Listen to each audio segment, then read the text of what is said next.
কবিতাটা 25শে বৈশাখ লিখেছিলাম, যদিও এখন বিভিন্ন স্থানেই চলছে এই দুই কবির স্মরণ অনুষ্ঠান। সবাই বলে আজকে তোমার জন্মদিন, তোমার পূজার লগ্ন।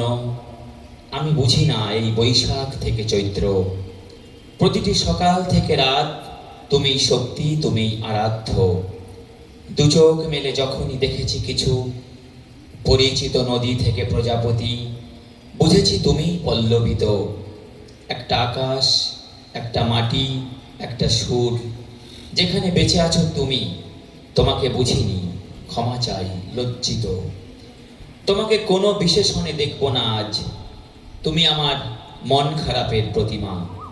আমার ভিতরে যেন কুয়াশা ভেঙে রোদ ওঠে, হাতড়ে চলেছে একটা নিপাট প্রেম।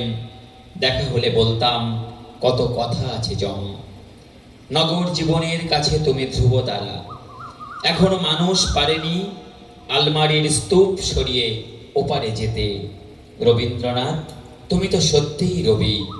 আজ অনেক আগেই ঘুম ভেঙেছে শিশুদের, তোমার সাথে ওদের পরিচয়।